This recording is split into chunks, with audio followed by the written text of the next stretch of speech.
평화를 꿈꾸는 곳 유엔으로 가자. 우리 재윤이부터 시작하겠습니다.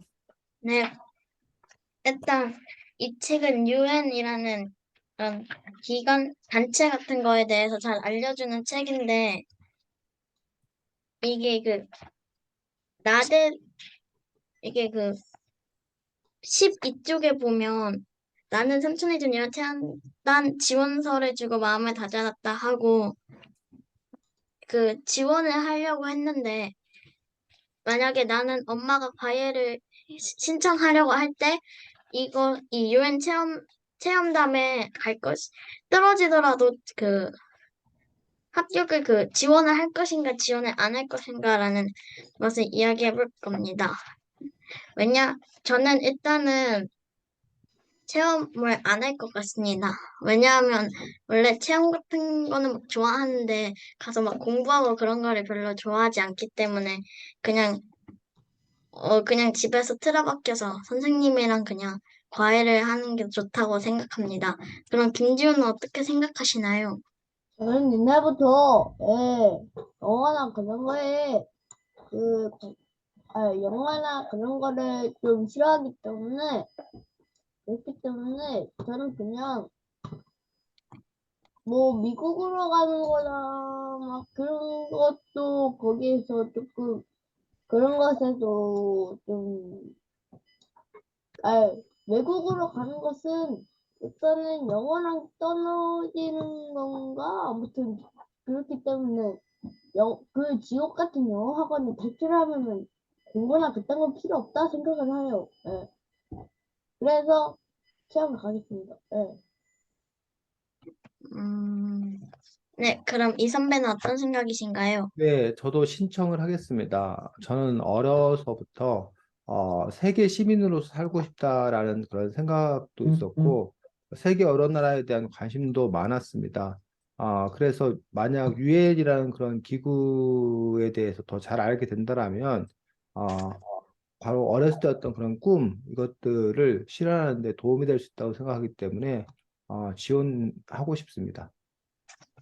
네, 그러면 그 다음으로 할 것은 책 52쪽에 보면 국제활동가와 국제구호활동가가 있어서 국제활동가는 외국어 실력을 키우고 자원봉사단체에서 경험을 쌓으면 이걸 하는데 도움이 되고 국제구호활동가는 사람들에게 도움이 될 수 있는 전문 분야를 공부하고 해외 봉사단 경험을 쌓으면 좋아요라고 이렇게 준비할 때 도움이 되는 점을 알려주고 있는데 이 도움이 되는 점 중에서 이 점만 고려해서 본다면 나는 국제 활동가가 되고 싶은가, 국제 구호 활동가가 되고 싶은가 한번 이야기를 해보려 합니다.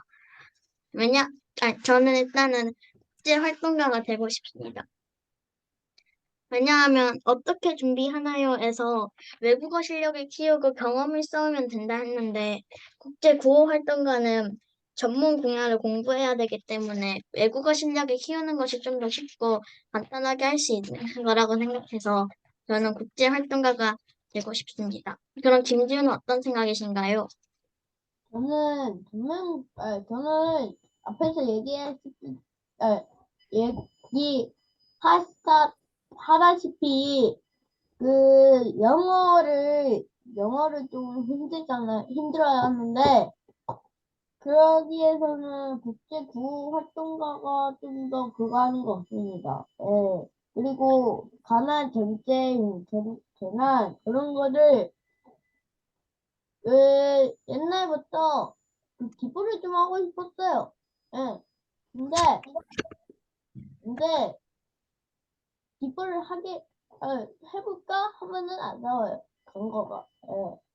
그러니까요. 네. 그러니까 국제 구호 활동가가 하면은 뭐 기부를 하는 것보다 만 배는 더 좋은 도움이 될 수도 있고 또 전면 분야를 공부하는 하는 것도 괜찮다 싶으니까 그러니까 저 국제 구호 활동가가 되고 싶습니다.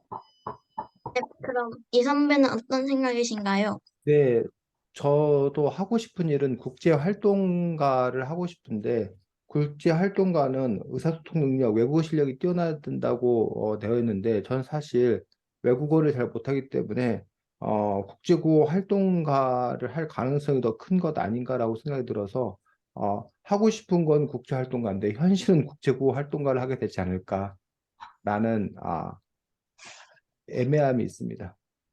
네, 그럼 저는 이상입니다.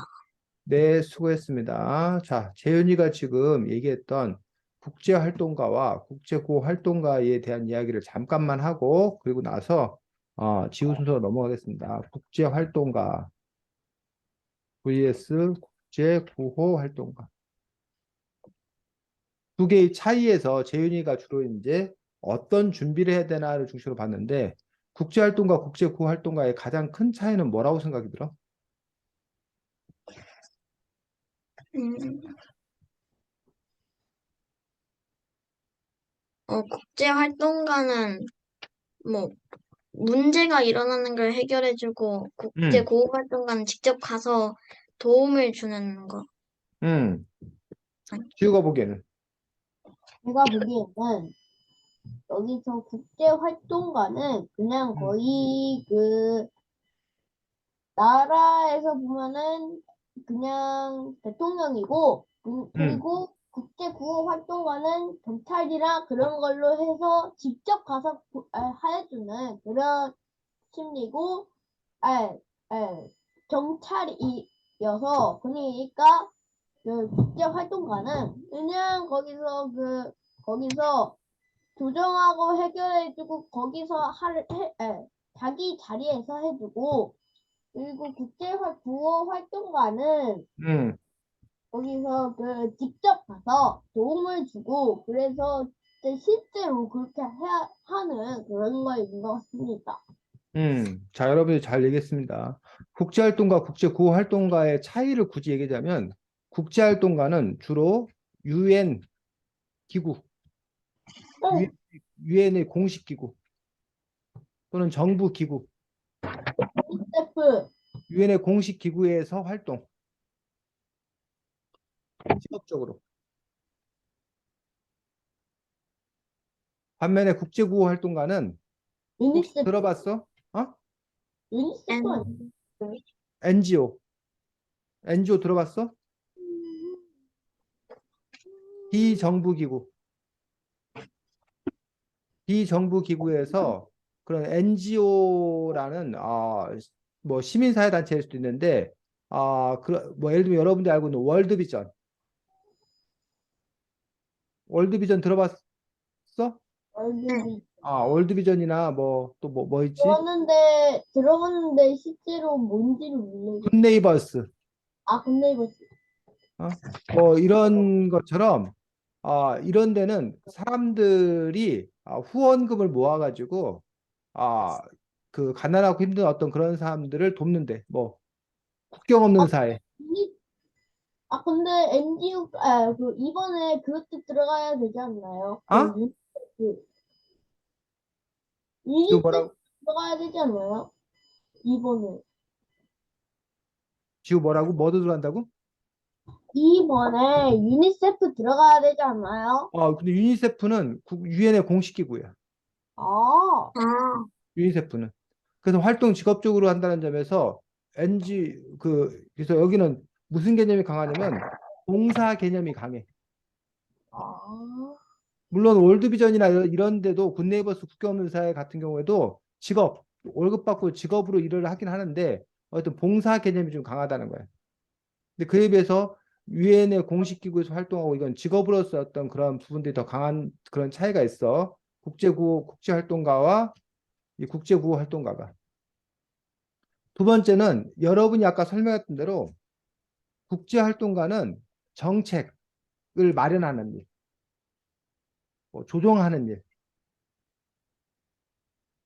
이런 뭐 정부를 상대로 하는 일, 그 나라의 정부를 상대로 하는 일. 반면에 국제구호 활동가 여러분들이 말한 대로 현장에서 직접 어려움에 처한 사람들을 뭐 하는 일? 돕는 일. 일하는 것들. 그리고 이제 범위가 국제활동가는 그 범위가 상당히 넓어. 그 뭐 전쟁, 기아, 환경, 인권, 교육 등 지구촌 전반에 관한 일. 국제활동가는 지구촌에서 벌어지는 여러 일들 전반에 걸쳐서 물론 이제 그 안에 여러 가지 분야가 나뉘지만 하지만 국제구호활동가는 주로 뭐 활동? 구호활동. 음, 구호활동이라는 게 뭐야? 도와주는 도와주는 뭐 지진이라던가 자연재해라던가 전쟁. 가난이라던가 전쟁 등 위험에 처한 사람들을 돕는 활동에 국한해서 활동한다는 점. 이런 부분들이 이제 조금 굳이 말하면 다른 것들을 볼 수 있습니다. 그래서 국제활동가와 국제 구호활동가라는 부분들에서 이렇게 차이가 있는 걸 볼 수 있고 이 책은 이제 유엔에 관한 그런 평화를 꿈꾸는 유엔에 관한 책이기 때문에 주로 이제 뭐에 관해서 국제활동. 국제활동가에 관한 그러한 설명들이 더 많이 나와 있는 부분을 볼 수가 있습니다. 근데 이제 우리가 이 책에는 그렇게 나왔는데 일반적으로 이제 국제활동가라고 하는 것들은 아, 국제활동가와 선생님, 지우 저좀 볼일 좀 보고 와도 돼요? 뭐라고? 볼일 좀 보고 와도 돼요? 아, 그럼 국내 활동가로 나뉘는 볼 수 있는데 이거는 이제 뭘 대상으로 활동하는 아, 지역을 기준으로 봤을 때 국내 활동가는 말 그대로 우리나라 내의 문제, 국내의 문제를 중심으로 해서 고민하고 하는 것들. 근데 이제 국제 활동가는 그 나라를 벗어나서 한 나라의 문제가 아니라 여러 나라의 어떤 그런 문제들, 세계 여러 나라의 문제들을 상대로 해서 아니면 다른 나라들과 함께 연대해서 공동으로 그런 문제들을 해결하려고 노력하는 것들이 이제 국제 활동가다라고 얘기할 수 있는 뭐 그런 차이가 이제 우리가 있을 수 있다고 봅니다. 그러다 보니까 이제 국제 활동가가 무슨 능력이 중요한 거야? 언어 어, 능력이 중요한 그런 부분들. 국내 활동가는 다 우리나라 사람이니까 언어가 기본적으로 똑같잖아. 근데 이제 국제 활동가들 같은 경우는 다른 나라 사람들과 함께 일을 해야 되기 때문에 그 사람들과 의사소통이 돼야 되는 거지. 그 언어가 돼야 되는 거지. 그래서 여러분들이 기업도 나중에 마찬가지야. 우리 재윤이가 나중에 회사에 취직할 때 기업도 우리나라 국내 회사, 우리나라 회사가 있는가 보면 이른바 다국적 기업이라고 들어봤어? 아니요. 또는 글로벌 기업이라고 음, 그러는데 다국적 기업, 글로벌 기업, 예를 들면 구글 같은 회사는 우리나라만 있어? 아니요. 구글의 서비스는 전 세계를 상대로 하잖아. 네. 이런 거 이제 우리가 다국적 기업, 글로벌 기업이라고 얘기할 수 있는 거지. 구글이나 뭐 애플, 어? 음, 스마트폰 뭐 이런 것들을 미국에만 파는 게 아니라 전 세계를 상대로 팔잖아. 네. 이런 것들이 이제 다국적 기업, 글로벌 기업인 거지. 우리나라 삼성 같은 경우는 원래는 국내 기업이었어. 근데 이제 우리 삼성이 이제 뭐가 되는 거야? 다도. 다국적 기업, 국내 글로벌 기업으로 이제 성장한 것도 볼 수 있지. 뭐 자동차, 현대자동차 뭐 이런 그런 것들이 원래 국내 기업에서 출발했었는데 다국적 기업, 글로벌 기업으로 간 거지. 뭐 저기 맥도날드 이것도 이제 다국적 기업이지. 전 세계 맥도날드가 퍼져나갔으니까. 근데 우리나라 롯데리아 이건 원래 맘스 치킨 이런 거는 원래 우리나라에만 있었던 건데 이제는 그것도 이제 커갖고 이제 해외로 이렇게 진출하게 나가면 이제 그것들이 다국적 기업, 글로벌 기업이 되겠지. 그래서 그런 점에서 이제 요즘 세상 자체가 옛날에는 자기 지역 또는 자기 국가 안에서만 활동을 했었는데 이제 그 범위가 점점 넓어지고 있기 때문에 이렇게 세계를 상대로 해서 그 일을 해야 되는 그런 부분을 볼 수 있고, 근데 세계 여러 또 지금 뭐, 이거랑 비슷하지 않아요? 그 예전에는 그 요즘은 막 다문화 생활 막 그렇게 하는 걸로 되는데, 음, 옛날에는 다 다른 나라를 지배해서 음, 우리나라 걸로, 우리나라의 땅으로 만들려고 한다는 걸 들었거든요. 음, 그러니까 지금 그렇지. 지금 거기서 우리나라만 쓸 거야 이렇게 하는 게 그 옛날이었고 음, 그러다가 세계에서도 진출해서 그걸 하는 게 현재니까 옛날에 했던 상황이랑 좀 비슷한 거 아니에요? 그 결혼이나 이런 부분에 관해서도 지금 지우가 얘기한 대로 옛날에는 주로 당연히 우리나라 사람끼리만 결혼했는데 요즘에는 이른바 국제 결혼 이런 것들이 아주 일반적인 어떤 그런 일들이 되어서 이런 다문화 시대 속에 여러분들이 살아가고 있는 것들을 볼 수가 있습니다. 자, 그 지우 안 좋은 진행하겠습니다. 역사 때문에 이렇게 할 수 있었다고. 지우 왜? 진행하자. 아, 이번에 여기 그 유엔에서 이름에서도 나왔듯이 꿈을 꾸는 것도 있었고, 중간에 그, 넌 꿈이 뭐야? 그렇게 나온 장면이 있었는데, 거기에서도 우리가 그 꿈이 있잖아요. 이 선배는 이미 있구나. 이 선배는 아직도 꿈이 있나? 아무튼, 야, 뭐 꿈을 늙었다고 한번 꿈이 없냐? 얘기를 해보는 그런 상황을 가질 건데, 근데 이 선배는 어른이잖아요. 그러니까 옛날에 가지고 있었던 꿈, 그런 거를 얘기하면 좋을 것 같습니다. 예. 일단 아니, 나이 저는요, 많은 사람은 꿈이 없다는 그런 잘못된 편견을 지금 지우 어린이는 갖고 있습니다. 지금도 꿈이 있습니다. 그럼 얘기하시죠. 예. 저는 어렸을 때 아, 꿈은, 저 얘기해야죠. 저 얘기해야죠. 음? 저 얘기하고 해야 되는 거 네, 아니에요? 알겠습니다. 저는요, 지금 크리에이터를 가지고 있어서요. 크리에이터나 막 유튜브 크리에이터라고 얘기하면 되구나. 아무튼, 그렇게 유튜브 크리에이터로, 실버 버튼을 받기로 노력을 해보려고 합니다. 얼른 되면요. 그러면 이 선배, 네, 저는 어렸을 때 꿈은 시골 학교 선생님도 꿈이었었고, 고아원 원장님도 꿈이었었고, 정치하는 사람도 꿈이었었고, 목사님이 되는 것도 꿈이었었고, 아, 철학자가 되는 것도 꿈이었었고, 어? 그러다가 지금 꿈꾸는 거는 여기 아까 NGO 시민사회단체 활동가 하는 것들을 꿈꾸고 있습니다. 그리고 아니면 세계 시민주의와 관련되어서 그런 책을 쓰는 그런 작가가 되었으면 좋겠다는 꿈도 가지고 있습니다. 그럼 이재윤? 저는 제 꿈은 바리스타인데 그 카페를 하나 차려서 억만장자가 될 수 있었으면 좋겠습니다. 음, 그리고 여기에서 돈이 없어갖고 좀 아주 그냥 고생을 하고 꿈도 우리가 평소에 하던 거 그런 게 꿈이었던 애들도 있거든요. 지구 반대편에 그 애들한테 자신이 뭐 유네스코나 막 그런 것처럼 진짜 국제 기구가 된다면은 그런 기구 반대편에서 그런 일이 없도록 할 수 있는 기구를 개발한다면 무슨 특징이 있는지 자신이 개발한 거.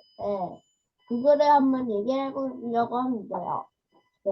제가 몇- 그 지구 반대편 사람한테 만들어준 작품은요. 네. 거기에서는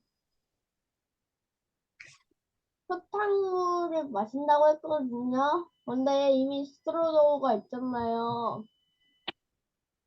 그러니까 그거를 제가 만들어 볼 거는요. 기계를 이용해서 그 열기를 차가운 데로 만들어서 거기서 그거랑 같이 들고 가면은 시원하도록. 네, 그러니까 시험을 줘서 어, 시험을 줘서 사람이 좀 할 수 있죠. 아무튼 네, 그런 기구를 한번 만들어 볼 수 있을까 하는 생각을 합니다. 네, 그러면 선배, 네, 저는 제가 지금 하고 있는 기본소득 캠페인을 더 넓혀서 세계 시민 기본소득을 실시하게 된다면 가난한 나라 사람들도 권리로서 최소한 살아갈 수 있는 기본소득을 받게 되니까 그러면 지금 이렇게 빈곤에 허덕여서 굶주려 죽어가는 그런 사람들은 최소한 없어질 거다라고 생각이 들어서 세계 시민 기본소득이 실시가 되면 그 문제가 좀 해결될 수 있지 않을까라고 생각이 들어서 그런 캠페인을 좀 더 열심히 해야겠다는 생각을 합니다. 네, 근데 저는 만약에 기구를 만들면 어떻게 될까라는 건데 그것도 뭐 좋은 생각이니까 네, 넘어갈게요. 네. 그럼 이제 음, 저는, 지구 반대편에서 힘든 사람들이 뭔가 힘든 일이 있을 때 언제나 뭐 힘이 쓴 유엔이라던가 그런 단체에게 연락할 수 있는 그런 스마트폰 앱이나 뭐 그런 거를 하나 만들어서 그 사람들에게 선물해주면 좋을 것 같습니다. 근데 그 사람들은 돈이 없어서 스냅부터는 못 살 것 같은. 사는 게 아니라 그냥 만들어서 선물해주는 그런 식으로. 만들어서 그런 것도 나쁘지 않겠습니다. 네, 전 이상입니다. 네, 수고했습니다. 자, 이 책은 커다랗게 두 이유가 가지 이야기를 하고 있는데 하나는 뭘 알려주기 이 책을 쓴 그 저자의 목적, UN, 유엔 유엔에 관해서 설명해주기, 알려주기. 또 두 아, 번째로는 유엔에 관한 지구 설명 말고 또 지구 반대편에 사는 어려운 사람들이나 그런 사람들. 그 결국은 유엔에 관해서 설명한 어떤 그런 부분들에 속하는 그런 부분이 있고 또 하나는 이 책을 이루고 있는 또 중요한 요소가 뭐가 있을까? 평화. 응? 평화 아닐까요? 그 유엔에 관해 설명하는 가운데서 평화에 관해서 얘기하고 있는 것들이 유엔에 관해서 얘기하는 거고 그 부분 그 이야기 말고 또 하나 이야기가 가난한 나라, 그러니까 가나안 나라 이것도 유엔에 관해 설명하는 거에 속하는 거고 문화, 문화 이것도 유엔에 관해 설명하는 거에 속하는 거고 음, 그러니까 세계 여러 나라의 평화에 관해서 유엔이 하는 여러 노력들에 관한 설명에서 그런 것들의 이해를 높이는 그런 부분이 하나가 있고 또 하나는 여기 나와 있는 나데로라는 주인공을 통해서 얘기하고 있는 건 뭐야? 음, 아까 여러분들이 질문에서 꿈에 대해서 물어봤잖아. 네. 어. 그러면서 이 책에서는 결국은 뭐 그런 걸 우리가 아, 뭐에 나 대해서 일러타주세요. 진로 탐색. 꿈을 찾아서 꿈을 어떻게 실현할 수 있는 건가? 진로와 관련된 그런 이야기들을 하고 있는 부분들이 또 하나 이 책에서는 다루고 있는 부분들 중에 하나라는 얘기지. 음, 그 다음에 글의 형식. 글의 형식이라는 부분에서는 커다랗게 세 가지 형식을 취하고 있어. 유엔에 관해서 설명하는 거는 말 그대로 설명이다 보니까 무슨 글? 설명? 설명글. 그래서 이 책 중간중간에 설명글이 나와. 어? 뭐, 유엔은 어떻게 이루어졌나요? 그리고 특히 마지막 부록 같은 경우에 아직 궁금한 것이 많아요 해서 우리가 참여할 수 있는 활동은 없나요? 유엔 직원 어떻게 뽑나요? 유엔 무엇을 준비할까요? 유엔과 더 친해지고 싶어 해서 아예 설명글로 나와 있는 그런 부분이 있어. 그 다음에는 기본적으로 이야기 흐름은 무슨 글? 이야기 끝. 이야기글. 누구를 주인공으로 해서 나대로. 나데로를 주인공으로 해서 어? 뭐야, 체험학습이라고 해야 되나? 뭐, 그, 어디 뽑혀가지고 가는, 체험하는 이야기, 사건, 이야기글 형식을 기본 그 줄거리를 하고 있어. 그리고 그 중간중간에 설명이 들어가거나, 끝에 설명이 들어가거나. 근데 이야기글, 설명글 말고 또 하나의 형식의 글이 있어. 그게 많지는 않지만. 어떤 글들이 있어? 48쪽, 104쪽, 122쪽 이런데. 인터뷰하는 거. 그렇지. 뭐 하는 글? 인터뷰. 인터뷰 글의 형식을 택하고 있어. 자, 여러분들이 이 중에서 제일 이제 좀 뭐야, 낯선 게 뭐야? 좀 덜 본 게 그동안. 인터, 인터뷰 글을 상대적으로 여러분이 그동안 덜 봤지. 그래서 주로 네. 여러분들은 그동안 설명 글이나 이야기 글을 주로 많이 봤는데 여기는 이제 인터뷰 글, 인터뷰 형식을 택하고 있는데 인터뷰가 뭐야? 인터뷰요? 인터뷰는 질문, 실제로 인터뷰를 해서 거기서 음, 나온 거를 그대로 글에 쓴 거 아닐까요? 음. 그래서 인터뷰는 뭐와 뭘로 이루어져 있어? 묻고 답하는. 묻고 답하기. 질문과 Q&A, 대답으로 구성. 그렇지. 보통 뭐였더라? 여러분들이 Q, NA. N-A라고 하는 부분으로 구성되어 있는 것들이 인터뷰 글의 어떤 그러한 특징. 그래서 실제로 해당되는 인물을 만나서 질문하고 대답하는 Q&A로 구성되어 있는 것도 인터뷰 글의 그 특징인데 어쨌든 이 책은 이런 식으로 구성되어 있는 것들을 볼 수가 있습니다. 그래서 어쨌든 이 책을 통해서 우리가 유엔에 대해서 잘 알 수 있는 것들이 가장 필요한 그런 대목들이어서 우선 우리가 유엔에 관해서 여러 가지 것들을 한번 알아보고 나서 또 시간이 되면 또 나머지 그 부분들에 대해서 더 이야기할 수도 하겠습니다. 자, 책 44쪽에 펴보도록 하겠습니다.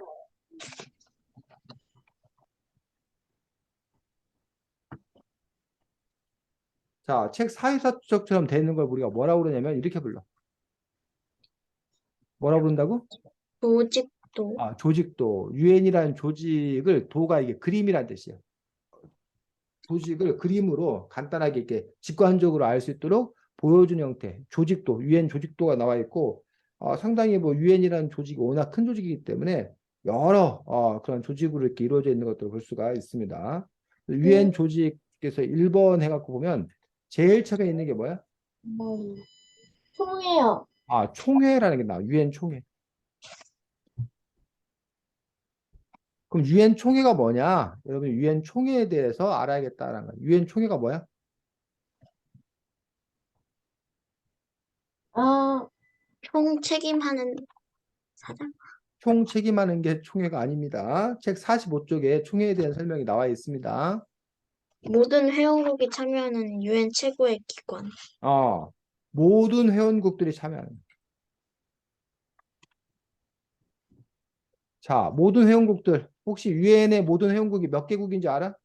192. 192개국이라고 되어 있어, 이 책에는. 근데 네. 그 사이에 하나가 늘어서 193개국이 됐다고 합니다. 이 책 발행된 이후에. 뭐 지금은 또 쌤 이게 조사할 때는 193개국인데 지금은 또 뭐 더 늘었는지 어떤지 모르겠는데 줄었는지 모르겠는데 192 어쨌든 2개국에서 3개국들이 회원국 이것들을 볼 수가 있습니다. 참여한 그런 부분들이 모여서 돼 있고 유엔 총회는 1국가 1표야. 한 국가가 뭐? 한 표씩을 행사해. 그래서 통합해서 193표라는 거네요. 그렇지. 중국 같은 인구가 10 몇 억 되는 그런 나라도 한 표. 저기 무슨 아주 작은 나라 인구가 뭐 100만 정도밖에 안 되는 나라도 있거든. 그런 네. 나라도 한 표. 어때? 어떤 것 같아? 공정해요. 어? 공평. 공정해요. 공평한 것 같아? 예. 누구나 딱 한 표. 예. 누구나 딱 한 표. 누구나가 아니라 각 나라. 아니, 뭐, 10억 정도 돼서 한 표, 막, 10표 주고, 10표의 권리를 주고, 100만 명밖에 안 돼서 한 표 주고, 막, 그런 것보다 다 한 표가 낫잖아요. 예. 음. 그래서 뭐 예를 들면 중국은 아까 15억 지금 인구가 중국이 얼마냐면 중국이 약 14억, 15억 정도 되는데 14억 4천만 명 정도 되는데 나라 중에 그 모나코라는 나라가 있대. 프랑스 옆쪽에 있는 모나코라는 나라가 있는데 거기 인구는 38,897명. 에? 나라 인구가. 어? 그렇게 적어요? 팔라우란 나라는 21,964명. 그다음에 여기 바티칸 시국이라고 여러분들 로마 안에 교황이 살고 있는 바티칸 시국도 나라로 인정받는데 거기는 아, 801명. 그거는 어쩔 수 없어요. 그냥 아니, 로마는 원래 그게 하는데 교황이 있는 곳에서는 그냥 마을 같은 곳이니까 마을에서 800명이면 좀 낮진 않나? 그래서 어쨌든 모든 회원국들이 참여하고 한 국가가 한 표를 행사할 수 있는 그런 부분들이고 최고 의결기구 그러니까 가장 높은 그런 곳이 바로 이 유엔 총회다라고 얘기하고 있는 것들을 볼 수가 있습니다. 여러분 학급으로 치면 학급 회의나 마찬가지. 학급 회의. 학급 회의에는 여러분 반 친구들 모두가 다 참여하지. 아니요. 어? 예. 반 친구들 모두가 참여하잖아. 그리고 네. 1인 1표고. 그래서 맞아요. 과반수 어떤 문제 결정할 때 뭐 과반수로 보통 어떤 문제를 거기서요, 결정하고 1인 1표라고 해서 거기서요, 우리 학교는 그 회장에서 한 표, 회장에서 하는 거 한 표, 그리고 부회장 남자에서 부회장은 2표 딱 해서 해요. 근데 남자만 2표 그건 안 되고 무조건 여자 한 표, 남자 한 표예요. 그렇지. 그래서 이런 식으로 어쨌든 유엔 총회라는 어떤 그런 기구가 있는 걸 볼 수 있습니다. 자, 근데 모든 나라 이 193개국들이 모여서 맨날마다 회의를 할 수는 없죠. 없어. 그래서 총회는 그렇게 자주 열리지는 않는 걸 볼 수 있고 유엔 총회 총회 밑에 그 다음에 나와 있는 게 뭐야? 어, 안보리, 안보, 안전 보장 보장 의사. 이사회. 이거를 네. 그래서 줄여서 지우가 말한 대로 안보리, 안보리라고 그래. 왜 안보리라고 그러는지 알아? 안전보, 어, 안전보장이사회에서 안보, 근데 안보 이 아니에요? 근데 안 안전보장 이사할 때 근데 이사할 때 이 이자가 안보인데 원래 이게 리인데 우리말에는 리가 제일 앞으로 오면 이응으로 바뀌어. 예를 들면 뭐 원래는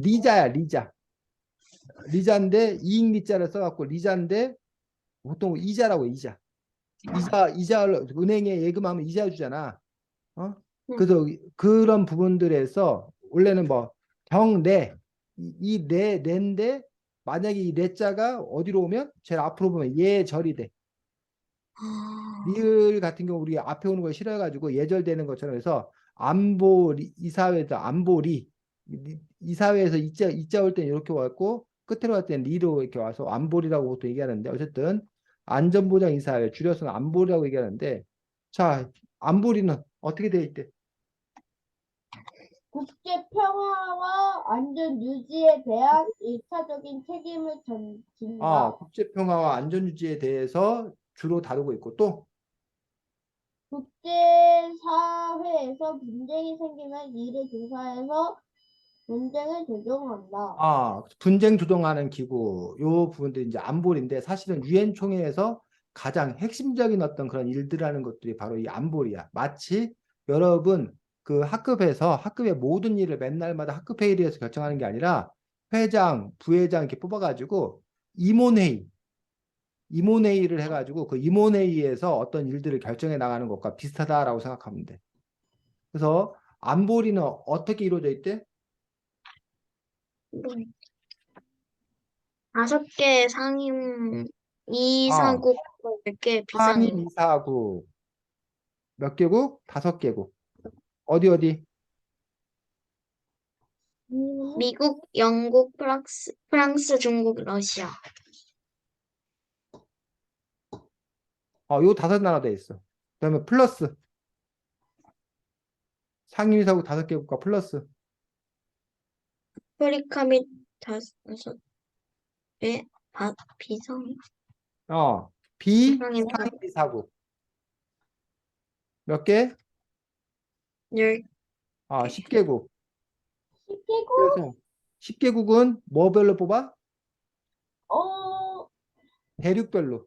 아, 대륙별로 쿼터가 있어. 대륙별로 뭐 아프리카 대륙은 몇 나라, 아프리카 아시아에선 5나라, 동유럽은 1나라, 라틴 아메리카 2나라, 소유럽 및 기타에서 2나라. 마치 우리 월드컵도 아시아는 뭐 4나라, 뭐 아메리카는 몇 나라 이렇게 그게 뭐 예선전 치를 때 이렇게 하던 것처럼 비상임이사국도 대륙별로 이렇게 분배를 해가지고 10개국을 뽑는데 이 나라들, 이 상임이사국은 늘 자, 상임이사국과 이 상임이사국의 차이는 상임이사국은 항상, 늘 항상 있는 거야. 비상임이사국은 때때로, 어쩌다가.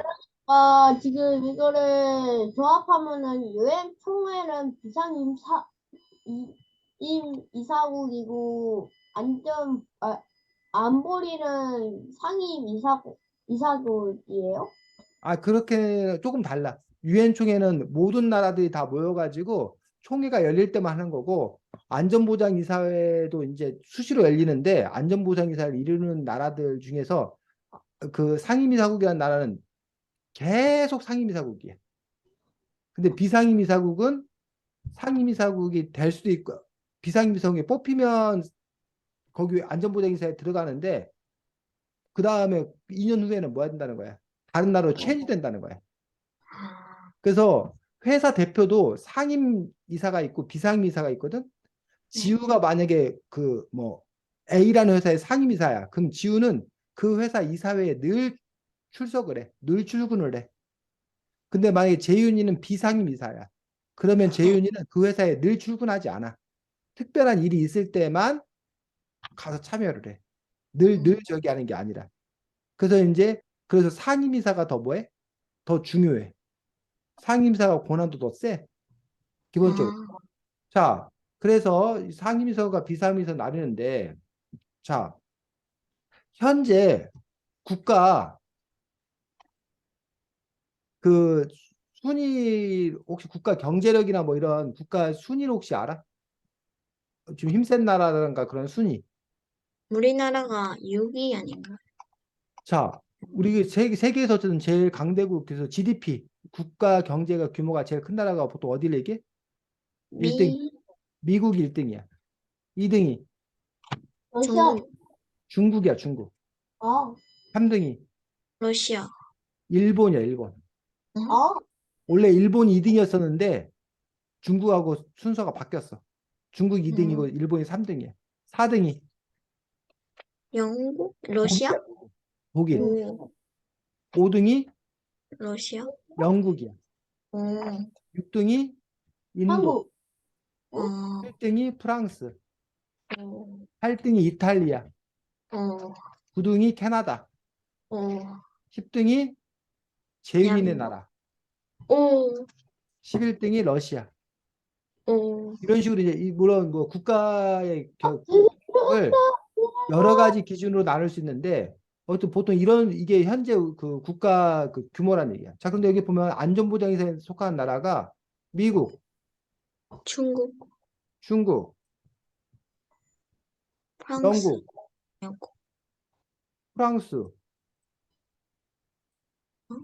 러시아. 좀 이상하지 않아? 의문이 미국, 안 들어? 일본, 왜 상임이사국이 미국, 중국, 영국, 프랑스, 러시아야?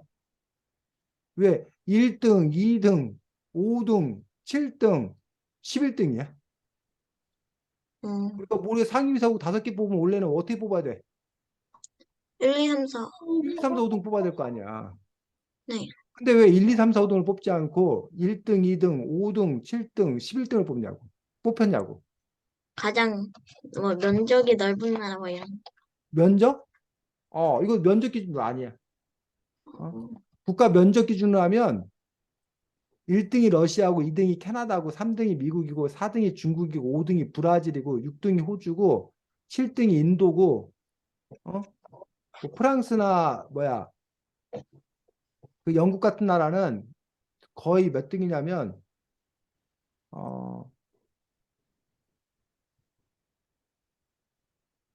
아니다. 프랑스, 영국이 몇 등일까?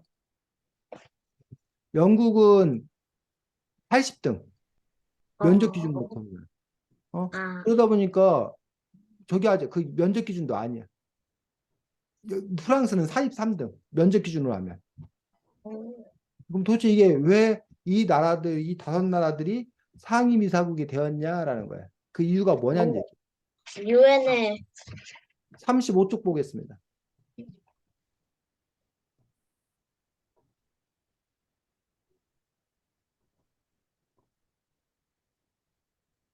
음,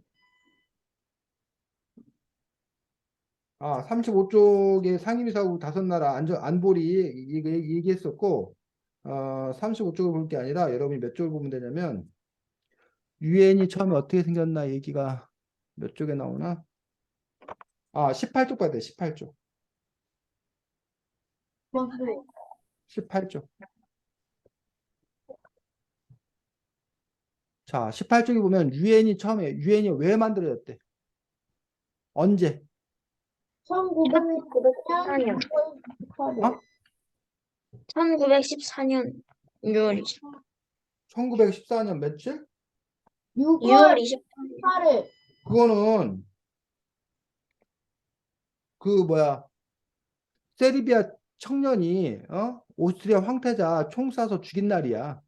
1945년 10월 15일. 1945년 10월에 국제연합 유엔이 생겨났어. 왜? 왜 생겨났대? 어, 사람들이 강력한 평화 유지 기구를 원했어서. 사람들이 강력한 평화유지 기구를 원했대. 왜? 왜 강력한 평화유지 기구를 원했어? 계속 전쟁이 해나가고, 그 전에 그리고 바로 무슨 일이 있었던 거야? 2차 세계대. 그렇지. 제2차 세계대전. 자, 봐. 지구는 커다랗게 세계에 일어난 제1차 세계대전을 겪었어. 1차 세계대전. 그래서 이거 누가 일으킨 거야, 1차 세계대전? 독일이. 독일이 1차 세계대전 일으켜가지고, 연합국가 싸워서, 이제 독일이 어떤 졌어. 그러고 나서 1차 세계대전이 끝난 다음에 만들어진 게 뭐래? 2차. 2차 세계대전. 끝나고 나서 만들어진 그 1차 세계대전이 나서, 야, 우리 이렇게 싸우면 안 되겠다. 우리 싸우지 말자. 싸움을 없애기 위해서 우리가 기구를 하나 만들자 해서 만든 기구가 있대. 그 기구가 뭐래? 국제연맹. 그렇지. 국제연맹이라는 기구를 만들었어. 그래서 이 1차 세계대전이 끝난 다음에 국제연맹을 만들어서 싸움을 미리 조동을 해서 싸우지 못하도록 하자. 하지만 국제연맹이 소용이 없었어. 그래서 뭐가 발생한 거야? 유엔. 2차 세계대전이 발생을 한 거야.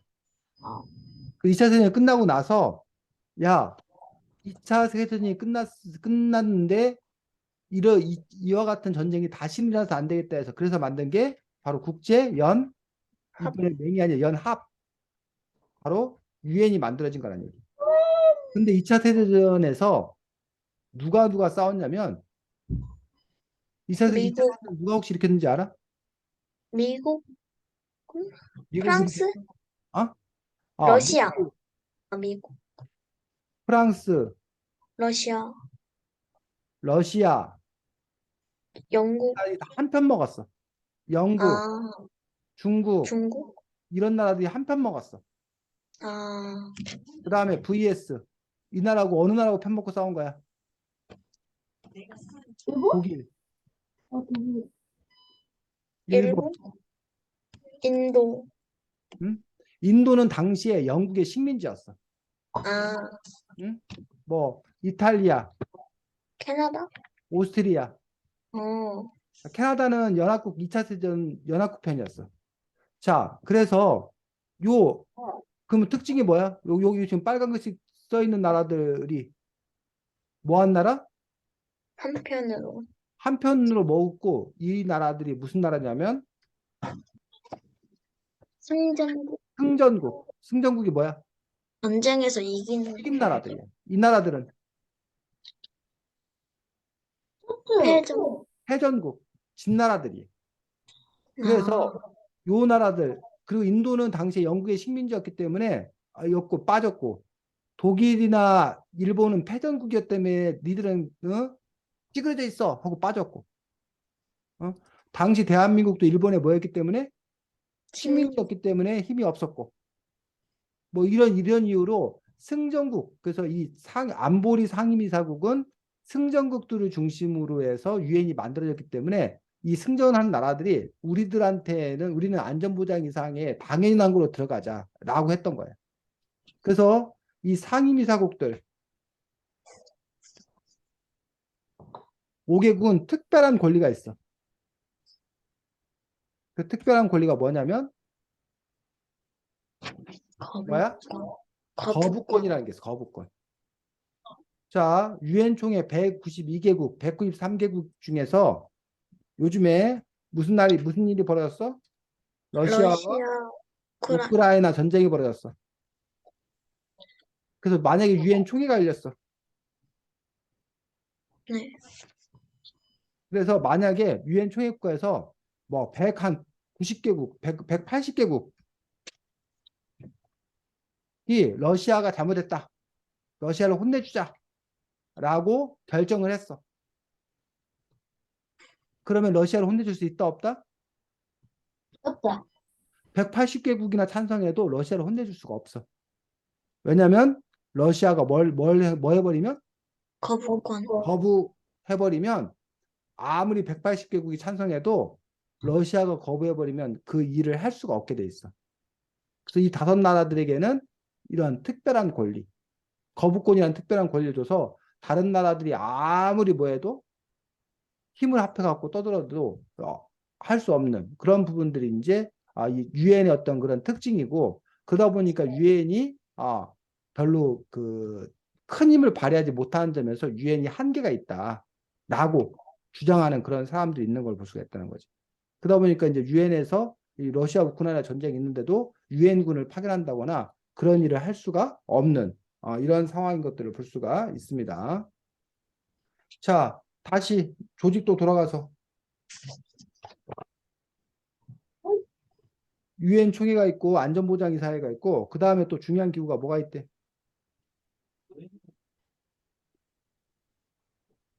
총회, 신탁통치 안전보장이사회, 경제사회 이사. 경제사회 이사회라는 곳이 있다는 거예요. 경제사회 이사회는 뭐 하는 곳이래? 경제를 어,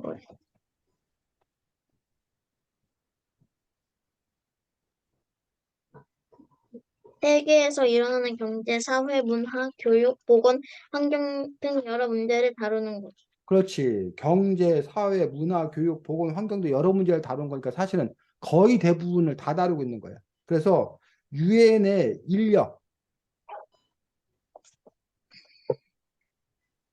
인력이라는 건 사람, 자금, 돈의 80%를 사용하는 곳이래. 그러니까 거의 대부분이라고 봐도 되는 거지. 유엔의 거의 대부분이 바로 이 경제사회이사의 활동이라고 보면 되는데, 그래서 이 경제이사의 밑에 속한 기구가 IMF, 국제통화기금. IMF 혹시 들어봤어? 네, IMF 어떻게 들어봤어? 1990년대 그렇지. 1997년도에 우리나라가 달러가 부족했어. 외환 위기를 맞았어. 우리나라가 망할 뻔했어. 그럴 때 국제통화기금으로부터 돈을 빌려가지고 겨우 다시 나라를 일으켜 세울 수 있었는데 그러다 보니까 IMF 당시에 우리가 돈을 빌렸기 때문에 IMF의 말을 또 들어야 됐었어. 그 우리나라가 무척 또 어려움에 빠진 적이 있었는데 그렇게 국제통화기금이라는 곳은 뭐 쉽게 말하면 나라들의 은행이야. 나라들의 은행이어서 어떤 나라가 어려움에 빠졌을 때 그 국제통화기금에서 돈을 보내줘서 그 나라를 뭐 해주도록 살려주도록. 근데 공짜로 살려주지 않아. 공짜로 살려줘. 은행이 여러분들 재윤이가 돈이 없어. 그래서 뭐 갑자기 재윤이 회사가 어려워. 그때 은행에서 재윤이에게 돈을 빌려줘서 그 회사가 망하지 않도록 하는데 은행에서 재윤이한테 돈을 빌릴 때 공짜로 빌려주지를 않는다는 거야. 그냥 주는 거 아니란 얘기야. 자기들이 그 돈을 나중에 다시 받기 위해서 재윤이에게 이런저런 요구를 한다는 거야. 어쨌든 그런 식으로 하는 것들이 이제 국제통화기금이라는 것이 있고 또 무슨 단체가 경제이사회에 속한데 아까 여러분이 말했던 데인데 통치성. 아니 경제사회 이사회에 속하는 단체 기구 음, 47조 유니세프. 그렇지 유니세프 국제연합 아동기금. 국제연합 아동기금 우리가 보통 유니세프라고 하는 여기 아동 어린이들을 위한 주로 그런 여러 가지 활동하는 어떤 국제연합 아동기금 유니세프 그 다음에 FAO. FAO에서 국제연합 UN 뭐 식량농업기구 이 FAO 국제연합 식량농업기구도 우리나라 뉴스에 조금 나와 가끔 나오는데 그 이유가 뭐 때문에 나오냐면 북한 때문에 나와. 북한 때문에 그러니까 북한의 식량 사정이 어려워서 북한에 뭐 식량을 뭐 지원해줘야 되나 뭐 이런 얘기할 때 이 국제연합 식량농업기구 얘기가 종종 나오는 그런 부분을 볼 수가 있다는 얘기야. 그래서 이런 기구들은 이 경제사회 이사회에 속하고 있다라는 거야. 자, 그 다음에 경제사회 이사회 말고 또 그 다음 유엔은 어떤 조직이 있대? 신탁 통치 신탁통치 이사회. 이사회가 있다는 거야. 자, 신탁통치 이사회는 우리나라하고 관계가 있었을까 없었을까? 신탁통치라는 말 알아? 아니요. 자, 신탁통치라는 말은 뭐냐면 원래 지우나라 국민이 스스로 권리 다스려야 돼. 제휴 나라는 제휴 나라 국민들이 스스로 다스려야 돼. 그런데 그 나라 국민들이 그 나라를 스스로 뭐 할 수 없을 때, 다스릴 수 없을 때 다른 나라가 가서 그 나라를 대신 다스려 주는 경우가 있어. 재윤이가 무슨 회사를 하는데 회사가 아까 어려움에 빠졌어. 재윤이 힘으로는 도저히 그 회사를 뭐 할 수 없어? 운영할 수가 없어. 그럴 때 어떤 사람을 파견해서 재윤이 회사를 대신 뭐 하는 거야, 그 사람이. 일정 기간 동안 다스려 주는 거야. 근데 식민지 삼는 거하고 다른 점은 식민지는 아예 그걸 뭐 하는 거야? 빼앗는 거야. 근데 지금 신탁통치는 완전히 빼앗는 게 아니라 일정 기간을 정해주고 그 일정 기간 동안에 가서 대신 뭐 해주는 거? 다스려 주는 거. 그리고 그 기간이 끝나면 다시 뭐 해주는 거야? 돌려주는 거. 이게 이제 뭐야? 신탁통치라고 그러는데 이 신탁통치 이사회가 우리나라하고 무슨 관계가 있냐면 자, 우리나라가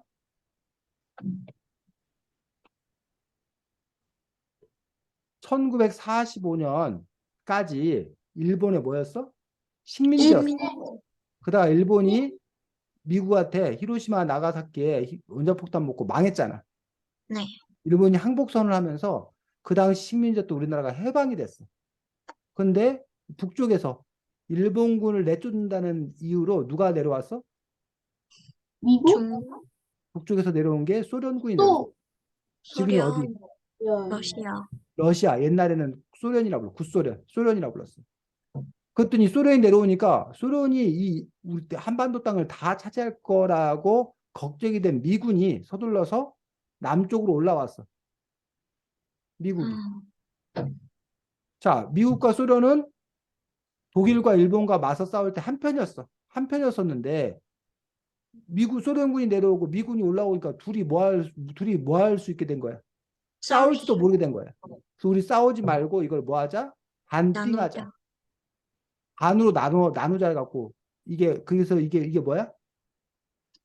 38선. 38선이야. 위도 38도를 기준으로 둘을 반띵한 거야. 그래놓고 이 한반도를 어떻게 할 거냐. 우리나라 사람들은 당연히 일본이 물러갔으니 우리나라가 해방이 되고 대한 독립이 될 거라고 생각을 했어. 근데 소련과 미국은 아니야. 니들은 30 몇 년 동안 나라 없이 살았기 때문에 너네들은 나라를 다스릴 힘이 없어. 그러니까 우리가 대신 뭐 해줄게? 다스려줄게. 얘를 다스려 줄게. 5년 동안 신탁 통치를 할게. 라고 해서 그 유엔의 그 신탁 통치 이사회 이런 데서 신탁 통치를 결정을 해. 우리나라는 야, 일본한테 30 몇 년 동안 식민지한 것도 억울한데 또 신탁 통치하라고 안 돼. 꺼져. 이러면 반탁. 신탁 통치에 반대하는 반탁 운동을 벌여. 그래서 결국은 신탁 통치를 우리나라는 받지는 않았어. 그리고 대신 여기 북쪽에는 조선민주주의인민공화국, 북한이 나라를 세우고 남쪽에는 대한민국이 나라가 들어서고 그래서 그 신탁통치 이사회는 지금도 어떤 나라들이 스스로 다스릴 힘이 없다고 하면 그 신탁통치 이사회에서 그 나라들을 다스려주는 그러한 결정을 하는 것도 볼 수 있습니다. 자, 그 다음에 또 뭐 나와? 신탁통치 이사회 다음에. 국제사법재판소요. 그렇지. 국제사법재판소가 나와. 자, 국제사법재판소는 뭐 하는 곳일까? 세계 법원이라고 불리는 유엔의 사법기관. 그래서 우리나라에서 누가 범죄를 저지르거나 문제가 있으면 우리나라 재판소에서 법관들이 재판하잖아. 근데 국제사법재판소는 국가와 국가 사이에 분쟁이 있었을 때 그 문제는 어떤 나라에 가서 재판을 받을 수가 없단 말이에요. 이럴 때 국제사법재판소에 가서 재판을 받는데 우리나라 보고 자꾸 일본이 국제사법재판소에 가자고 그래. 왜? 독도 때문에. 독도를 둘러싸고 일본이 우리나라 보고 국제사법재판소에 제소하겠다. 가자고 그래. 우리나라는 안 간다고 그래.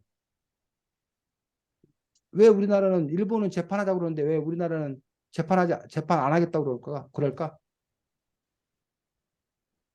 음, 자, 지우가 재훈이한테 그래. 야, 재훈아, 너가 쓰고 있는 안경 네 건지 내 건지 우리 재판하러 가자. 라고 하면 재훈이는 재판하러 갈 거야, 안 갈 거야? 안 갈 거예요. 왜 안 가? 왜 질까 봐 두려워서 안 가? 왜 안 가? 내 거라는 증명 같은 게 없으니까. 어?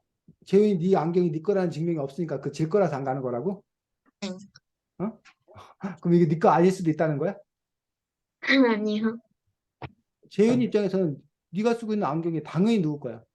제 거예요. 당연히 네 거기 때문에 이거는 지우 건지 네 건지 따져볼 필요조차가 없어요. 없는 거야.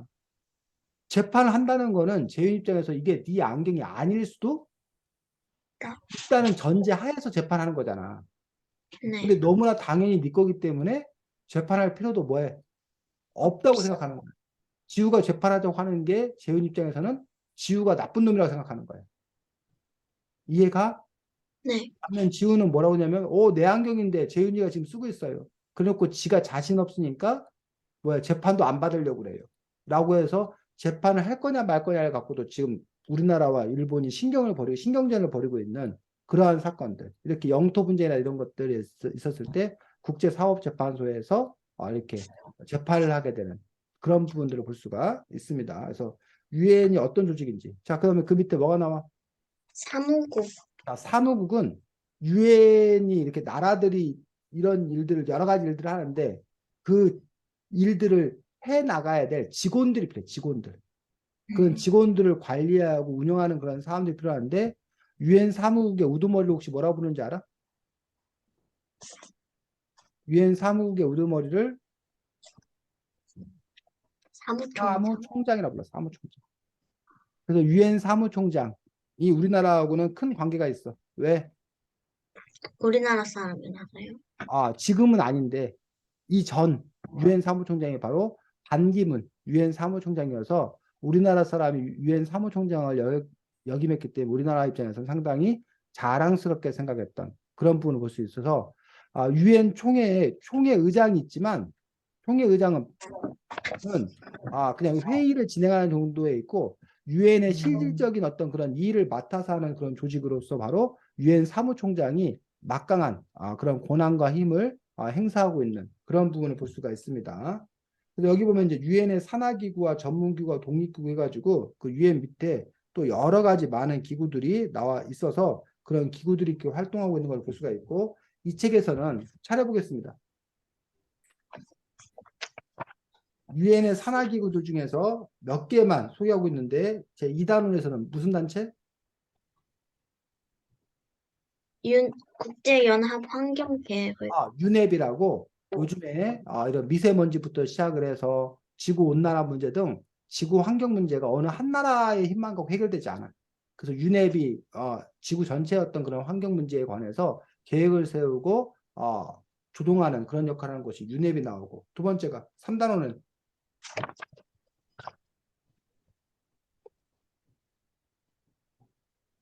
3단원 지우 네? 어떤 단체야? 잠시만요. 3단원. 3단원이요? 차례 보면 쉽게 알 수 있는데 차례 보면 책 제일 앞에 차례 보면 3단원. 잠시만요. 허리를 가난한 나라를 돕고 싶어요. 그러니까 무슨 단체? 기구가 뭐? 국제연합개발계획. UNDP, 국제연합개발계획에서 가난한 나라들, 개발이 필요한 나라들에 대해서 개발 지원해주는 그런 단체가 바로 UNDP입니다. 그 다음 재윤이 4단원. 유네스코. 유네스코, 국제연합교육과학문화기구에서. 유네스코는 우리들하고도 큰 관계가 있어. 유네스코에서 세계 문화유산을 지정을 해. 우리나라의 뭐 경복궁이라든가 이런, 아니 경주 불국사라든가 석굴암이라든가 유네스코 뭐 팔만대장경이라든가 유네스코 그 문화유산이 우리나라에도 많이 있는 것들을 볼 수가 있습니다. 뭐 교육에 관한, 여러분들 배우는 교육에 관한 것들도 유네스코에서 관리를 합니다. 5단원 또 뭐 똑같이 유네스코. 그 다음에 6단원은 지우. 국제연합아동기금. 유니세프, 아까 여러분이 말했던 어린이들을 돕는 어떤 그런 부분에서 유니세프 활동하고, 여러분도 아마 유니세프에 후원하고 이런 사람도 아마 있을 거야. 이러한 그 몇몇 단체들을 소개하고 있는데, 이 단체들 말고도 여기 책 40, 아까 그 사쪽 조직에 보면 여러 뭐 비행기에 관한 거, 뭐 선박에 관한 거, 뭐 우편에 관한 거, 통신에 관한 거, 이렇게 세계 여러 나라가 협력을 해야 돼. 요즘에 그 사스 문제 관련해서는 세계보건기구 WHO가 자주 나오는데, 이런 국제사회의 협력이 필요한 각 분야에 관해서 여러 기구들이 있는 것들을 볼 수가 있습니다. 그래서 여러분들이 아까 뭐 누구야 바리스타가 되어서 뭐 카페를 운영하고 싶다라고 얘기했었는데, 뭐 그런 것 꿈도 좋고, 이렇게 나중에 여러분들이 국제기구에 나아가서 또 이렇게 국제 활동가로서 활약하겠다, 뭐 이런 꿈을 갖는 것들도 좋지 않을까 싶습니다. 물론 뭐 유튜버가 되는 것도 좋다고 생각이 들고. 자, 다음 주에는 이금희 선생님이 쓰신 쓸만한 아이라는 창작 동화집입니다. 창작 동화집에서 이금희 선생님의 쓸만한 아이라는 책을 가지고 다음 주에는 만날 수 있도록 하겠습니다. 자, 수고 많았고, 지우 그 부모님께 카메라 말씀드려. 근데 이거 단순 버그 같은데요? 어? 단순 버그 같아요. 그러니까 부모님께 말씀드리라고, 네가 해결 못하니까. 네. 잘 지내고 다음 주에 보겠습니다. 안녕. 안녕히 안녕히 계세요. 계세요.